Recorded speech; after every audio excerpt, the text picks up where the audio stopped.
আপনি কি কখনো ভেবে দেখেছেন বা চিন্তা করেছেন যে কোনো একটা উপায়ে যদি আপনি আপনার মাথা থেকে পা পর্যন্ত প্রত্যেকটা সেলকে আপনি হেলদি এবং অ্যাক্টিভ রাখতে পারেন, তাহলে কি সুবিধা হতে পারে?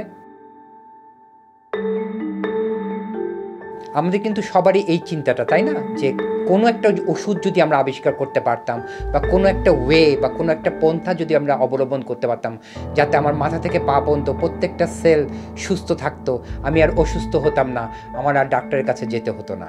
বাট দুঃখের বিষয় হচ্ছে এখনও আসলে এইভাবে কোনো ওষুধ বা ওষুধ কোম্পানি কোনো ওষুধ বানাতে পারেনি যেটা আমার মাথা থেকে পা পর্যন্ত প্রত্যেকটা সেলকে সুস্থ রাখতে পারবে।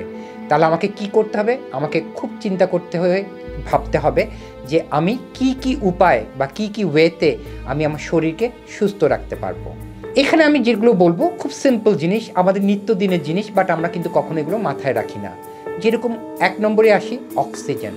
আমরা সবাই অক্সিজেনকে কি করি? খুব ইজিভাবে নিই, কারণ আমাদের এটা আল্লাহ তাআলা ফ্রি দিয়ে দিয়েছে।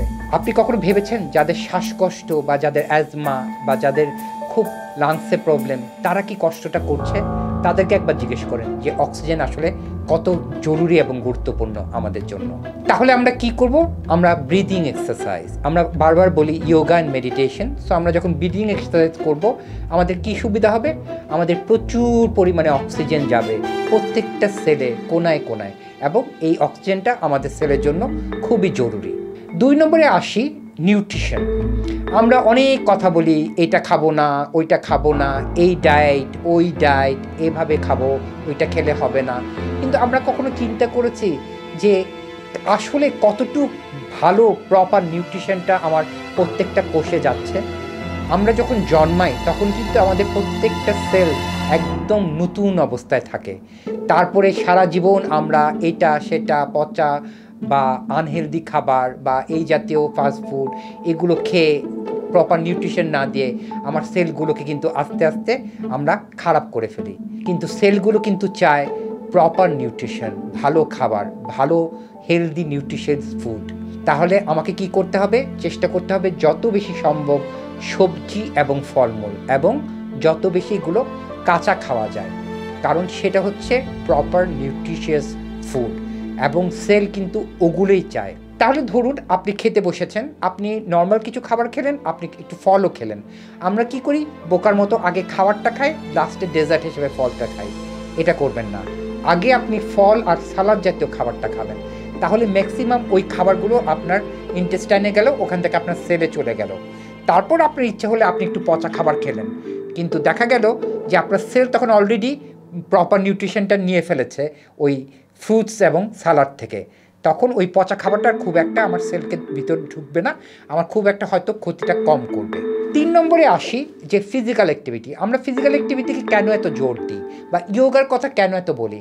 কারণ আমরা যখন এক্সারসাইজ করি বা ইয়োগা করি, অটোমেটিক আমাদের শরীরে ব্লাড সার্কুলেশন অনেক বেড়ে যায়। সো যে কোনো উপায়, এটা আপনি ডিটক্সিফিকেশন ম্যাসেজ দিয়েও করতে পারেন, কারণ যখন একটা লোক আপনার বডিতে ম্যাসাজ করবে হোল বডি, তখনও কিন্তু আমাদের ব্লাড সাপ্লাই বেড়ে যাবে। তাহলে এই বিভিন্ন ওয়েতে যদি আমাদের ব্লাড সাপ্লাইটা আমরা বাড়াতে পারি বডিতে, তাহলে আমাদের কি হবে? এই ব্লাডটা বেশি বেশি করে আমার সেলে পৌঁছাবে। ব্লাডের মধ্যে আমার হিমোগ্লোবিন আছে, বিভিন্ন ধরনের নিউট্রিশন আছে, অক্সিজেন আছে, এগুলো বেশি করে আমার সেলে যাবে, আমার সেলকে ভালো রাখবে, অ্যাক্টিভ রাখবে। 4 নম্বর হচ্ছে যে আমি যখন টেনশন করি বা স্ট্রেস থাকি বা ঠিকমতো আমার ঘুম হয় না, তখন বিভিন্ন রকম খারাপ হরমোন তৈরি হয়। সেই খারাপ হরমোনগুলো কিন্তু একটা প্রভাব পড়ে আমার সেলগুলোর উপরে। তখন সেই খারাপ হরমোনগুলোও কিন্তু আমার সেলকে আর আগের মতো হেলদি বা অ্যাক্টিভ থাকতে দেয় না। তাহলে আপনাকে ওই স্ট্রেস ফ্রি থাকতে হবে। এরকম অনেকগুলো ওয়ে আছে, কিন্তু তাহলে আপনি দেখলেন যে এই প্রত্যেকটা ওয়ে কিন্তু ন্যাচারাল, কোনোটাই কিন্তু আপনি ওষুধ খেয়ে করতে পারছেন না। সো আপনি যদি সত্যি সুস্থ থাকতে চান, মাথা থেকে পা পর্যন্ত প্রত্যেকটা সেলকে যদি অ্যাক্টিভ রাখতে চান, তাহলে কিন্তু আপনাকে এই ন্যাচুরোপ্যাথি, অল্টারনেটিভ মেডিসিন, এই পন্থাগুলোর দিকেই আগাতে হবে।